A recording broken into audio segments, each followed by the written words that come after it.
Hey, welcome to the Virtually Speaking podcast series exploring VMware Cloud Foundation inside the private cloud. My name is Pete Flecha, and joining me as always is my good friend, Mr. John Nicholson. John, how you doing, buddy? It's good to be here. It's Cloud Foundation, there's a lot of components to it. Like, I looked at this William Lamb blog and there's all these boxes. I kind of want to figure out what's going on in them. Yeah, honestly, more importantly, there have been a lot of changes, not only to the software and to the offering that is VMware Cloud Foundation, but to the company in general. Like, we've made a lot of big changes internally. They've made changes around how the company is formed and who focuses on what, and I think that also affects. And so there have been a lot of questions around, changing from perpetual to subscription. So many different things have happened that pertain to VMware Cloud Foundation that I thought, let's take it from the beginning to the end. Let's go through the whole process. Let's interview from executive all the way through to subject matter expert and get the real story about all these various components and add-ons. This feels like we're doing like one of the greatest YouTube trends of all time, the unboxing video. We're taking everything out of the box and unpacking it. So this will be fun. Yeah, I'm looking forward to it. We're going to have some great interviews. We're going to start with this one. It's going to be an executive overview with VP of Product Management for VMware Cloud Foundation, Paul Turner. And we're gonna find out this strategic change that's been made for VMware by Broadcom and VMware Cloud Foundation. So since the acquisition of VMware by Broadcom, there have been a lot of changes here with VMware Cloud Foundation. Our platform has radically streamlined into two core offerings: the VMware Cloud Foundation, which we've been talking about for this series, which is basically our flagship offering, and then of course VMware vSphere Foundation for the smaller and medium companies. And I'm excited because we're going to talk a little bit about VMware Cloud Foundation with the VP of Product Management for VCF, Paul Turner. Paul, welcome. Hey, thanks so much, and actually great to be here. Yeah, so Paul, I know you just got back from an overseas trip. I know you've been traveling a lot, talking to customers about the new offering for VMware Cloud Foundation, and I'm just really curious, before we even get into VCF, like, what have people been saying on the road? Well, I think that's the really good thing. It's actually, first off, great to get in front of customers. I was over in Europe. I was meeting in quite a series, because I was in Paris and in Saudi Arabia and Italy and Germany. But in every one of those customer meetings, what you just found is, one, VMware is strategically important to those customers. It's really important that we help them. We continue to help the customers get benefit out of virtualizing their stack, virtualizing their data center. But also in every one of those customers, it's very clear that the game has kind of moved. It's not just about virtualization anymore. It's no use. It's not good enough to gain the efficiencies. It's very good that we can get 30, 40 VMs onto a server these days.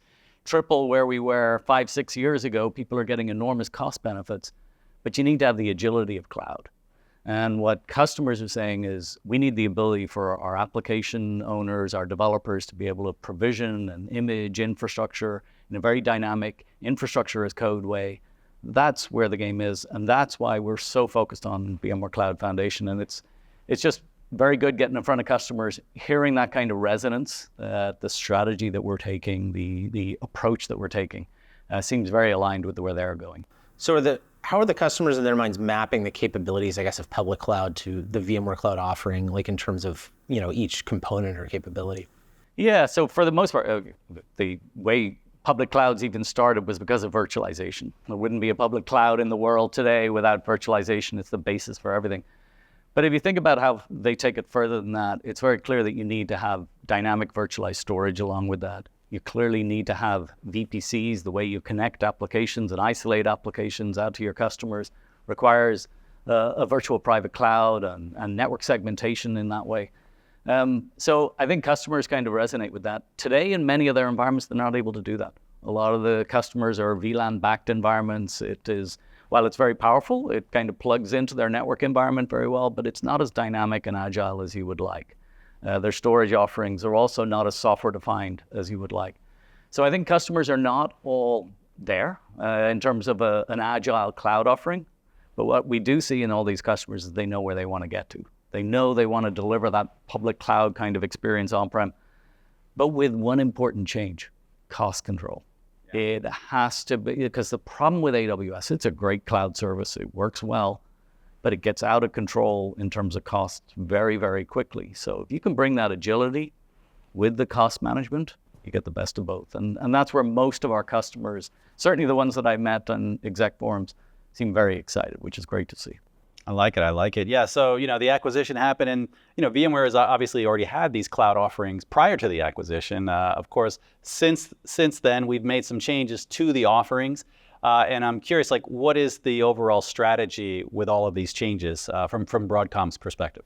So I think, as we said, it's not just about virtualization anymore. It's about a virtual cloud offering. So what we've done is actually taken, if you just think people-wise, we've taken all of the core components together into one group to deliver one product for people. We've taken the virtualized networking stack, the leading virtualized networking stack in the world, NSX, the leading virtualized storage stack in the world, vSAN, and our new vSAN ESA. The vSphere, which is the leading virtualization platform, and of course all of our management components, so our automation components and our operations components, and we're building that into one complete VCF stack. The benefit of that, I mean, it's a big division, 8,500 people delivering now one product for our customers with these as components within the customers, but you're going to get much better integration. And that's where our focus is we've got to give that cloud experience to customers. The other thing I would mention is customers don't all have to take all the features all at once. It's a really important part that many of our customers, it's perfectly okay if they just want to run an HCI-based environment and they happen to want vSAN in conjunction with, as you would know, vSAN with vSphere into an environment. That's perfectly well, and we can make it very easy to discover and monitor with operations. We can add the automation capabilities in with automation. We can do a lot more to make this environment more out-of-box ready, easy to use, easy to configure, and for customers to get value out of it much quicker. And that's our focus. But bringing the divisions together was a big part of it. The roadmap is all about now. You ship software that looks like your org chart, and so yes, you do. Often, it's kind of a fun thing. It's like if you don't have your org chart. I think the reverse is also true.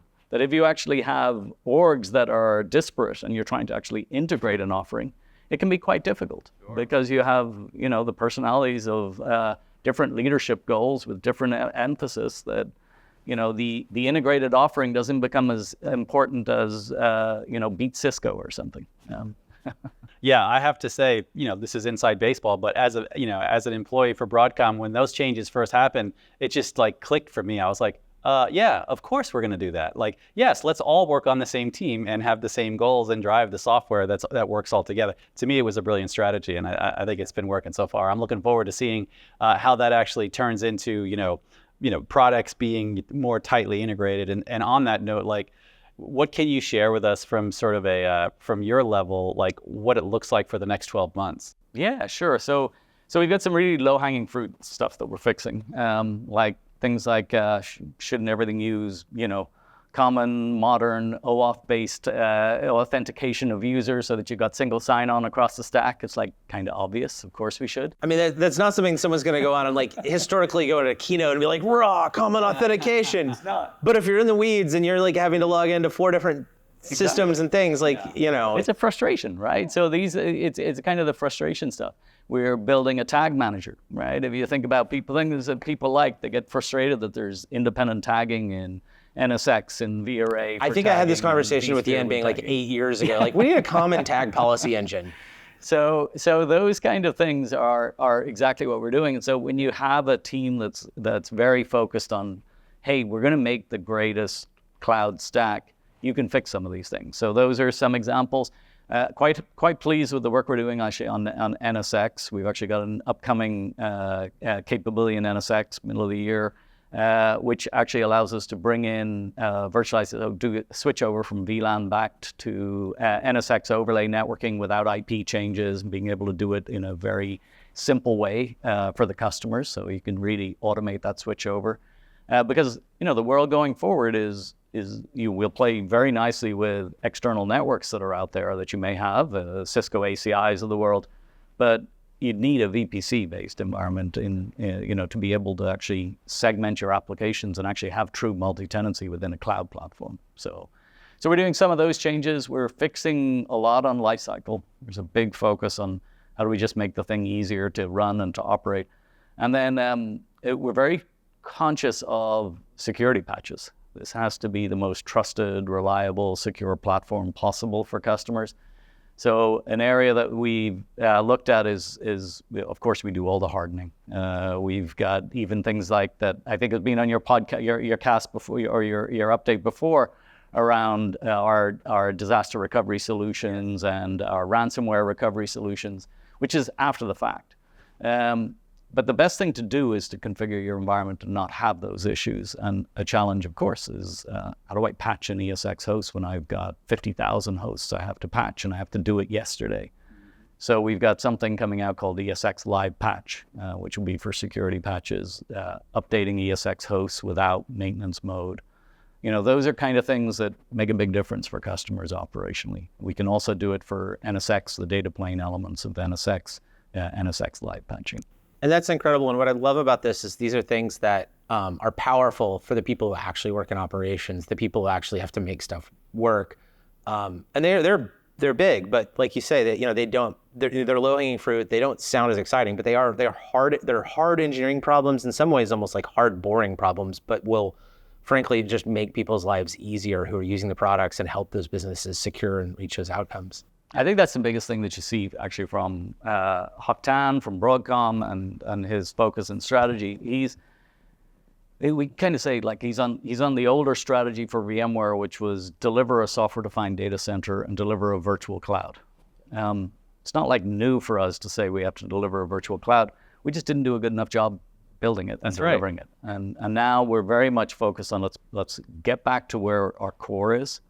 Let's do it right. Let's do it well. Let's really work with our top enterprise customers. And we have not forgot about everyone else who runs vSphere out there. We have vSphere Foundation out there for customers. We're bringing all of operations value into that so that they can have both vSphere and ESX, and they can actually get all the value of the ARIA operation suite along with vSphere. So we want them to be highly successful. But you've really got, that's for basic virtualized. You'll get compute efficiency, you'll drive, dollar cost savings. But if you want the agility that you want in the cloud offering, that's what VCF is all about. It's where we expect most of our enterprise customers will go. Makes perfect sense. Yeah, it seems like vSphere Foundation is a perfect solution for those smaller to mid companies that are growing.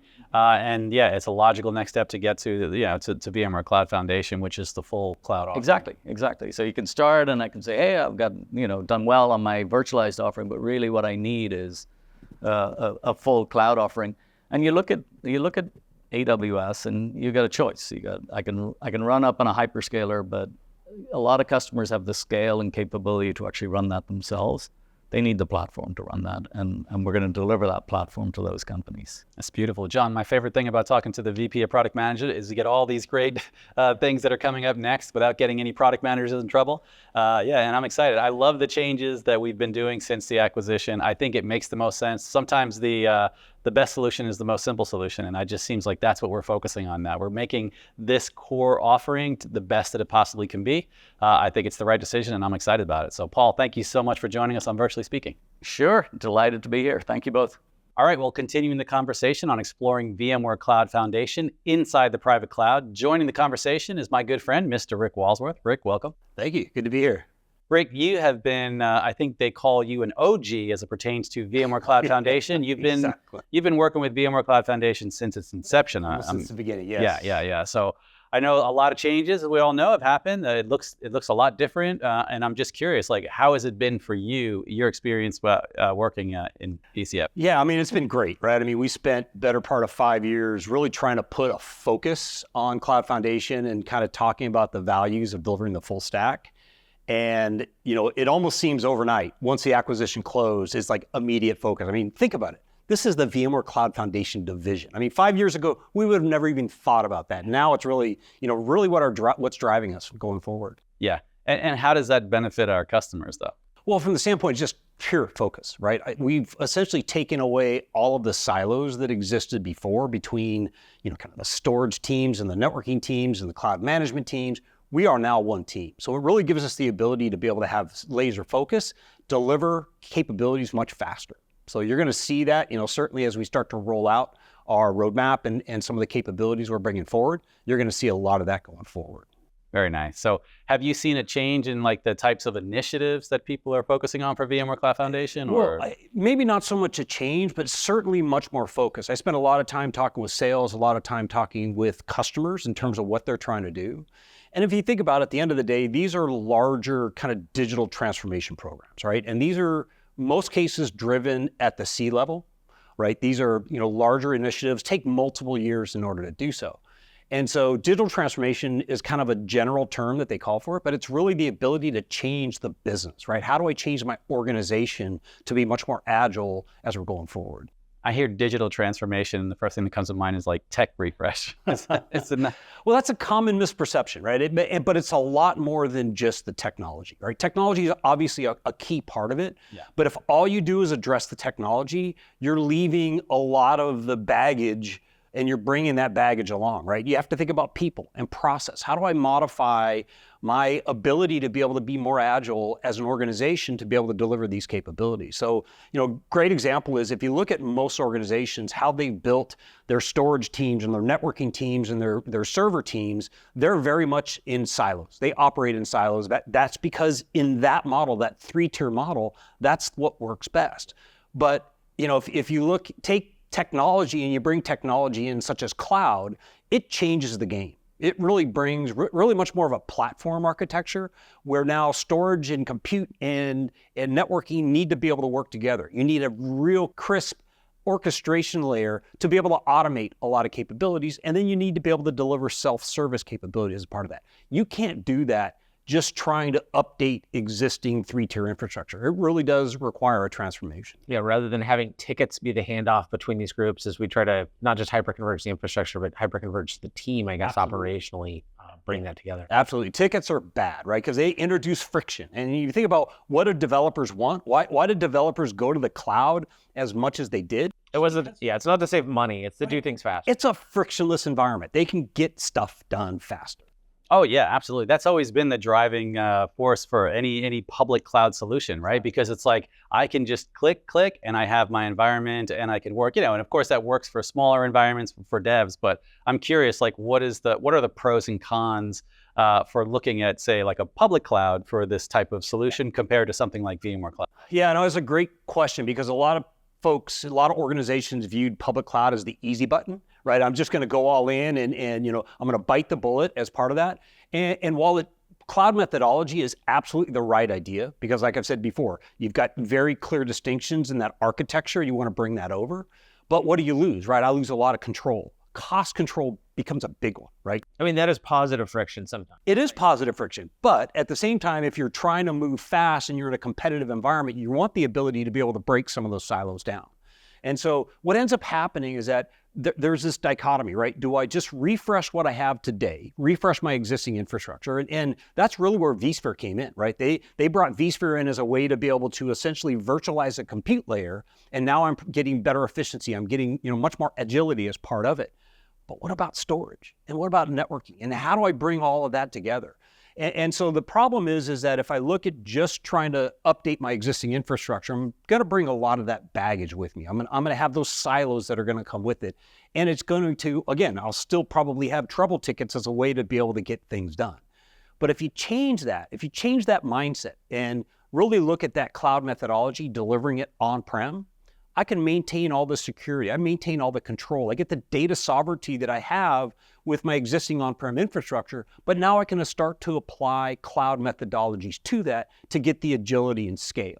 Okay, that makes sense. So then let's transition. Like, how does VMware Cloud Foundation fit into this? Right. VCF, if you look at the approach in terms of taking standardized x86 hardware, software defining everything from compute to network to storage up and down the stack, that's what VCF is, right? VCF came in as a software-defined approach, leveraging cloud architectures from the beginning. What's happened, and certainly what you're going to see happen over our next few releases, is you're going to see much more of that cloud methodology come in. You're going to see a lot more automation. You're going to see a lot more self-service as part of it. And so, again, going back to how we started this conversation, it really gives you the best of both worlds, right? I can keep that kind of control and data sovereignty on it, but cost control is one of the biggest things, right? And because that's one of the biggest drawbacks of public cloud is the variable costs that come in as part of it. And You have cloud economists whose entire job is just to read your bill and trying to make sense of it. And it's for a reason. yeah, I've had beers with these people. They're fun, and unfortunately, they're necessary. But it's the cost model gets weird, Exactly. and so having the structure to where you've done your capital outlay, or you've done your lease, you know what this is. There's a certain amount of predictability, and then you use this tooling to try to squeeze more out of it and get more efficiency. Absolutely. And that, going back to who's driving this, right? The C-level, the board of directors, that's what they want. They want to see a demonstrable ROI and TCO as part of these programs. Yeah, for sure. Yeah, you mentioned that VMware Cloud Foundation is for enterprise customers, and I'm just curious at a high level, sort of what are the key use cases that we're seeing in the customers for VCF? Yeah, certainly, modernization is one of the big ones we see, right? How do I build a on-prem cloud, or how can I, leverage a service provider as a way to be able to deliver a cloud, in any of these public cloud infrastructures?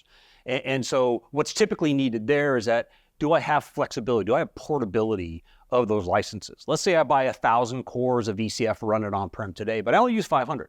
And I have got 500 cores that I still haven't decided where I want to use it. Now I have the ability to be able to run that in my favorite cloud provider, give that consistency of infrastructure between the two environments, and the ability to be able to migrate applications on-prem to any of my supported cloud providers. Oh, that's nice. Okay, so you got that license portability. Exactly. Okay. So that's modernizing. What are some of the other use cases? Yeah, certainly modern apps, right? So people bringing in containers and Kubernetes as part of it. We've got a built-in runtime within VCF using Tanzu Kubernetes Grid as part of it. So now I have the ability to be able to run containers as a first-class citizen within a VM environment.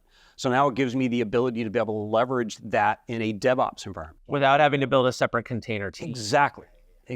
Right. No, So it gives you no that weird flexibility. bimodal, trimodal, quadri, That's all gone, IT, right? We've leveled the playing field. Now I have one interface, one control plane to be able to manage both my VMs and containers together. I like it. Modernizing, DevOps, and then what's the last one? Last one's really around what are we doing to be able to drive AI, right? You think about where does AI come in? And, certainly with some of the moves now around generative AI, it's changed the game. Because of the fact that, in predictive AI models, it was very, I'll just say very one-dimensional, or maybe two-dimensional. But when you start to bring in generative AI, what it does is it brings in a completely new dimension. And so these large language models are really changing how people view AI in the environment. And what do I need to do from an infrastructure standpoint in order to support that? And that's really where private AI came in, and some of the things we're doing to be able to run these models on-prem. Because the last thing you want to do as an organization is put your intellectual property out in a public system, right? So you want to be able to run that on-prem in a controlled environment. Sensitive of data you're wanting to do inferencing against. Exactly. Like that. Exactly. Yeah. So the private AI solution really does provide that capability.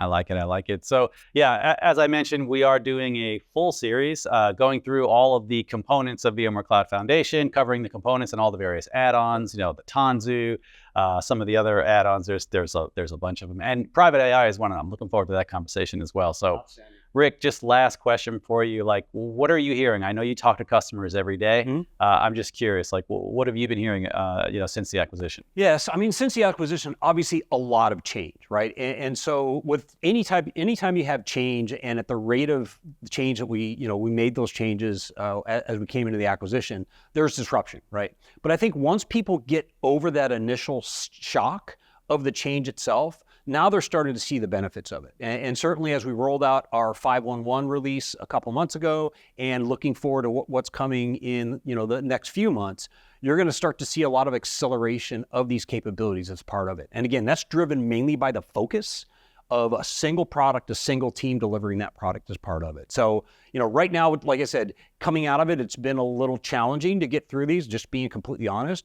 But as we continue to push forward, I think you will see that you're going to get a lot of benefits of it, from a customer standpoint. Yeah, I completely agree. I am excited. We're here for it. Virtually Speaking is here, and we're going to be documenting it. Rick, we as always, we want to thank you for joining us, and enjoy the rest of your day. Appreciate the invite. Thanks much.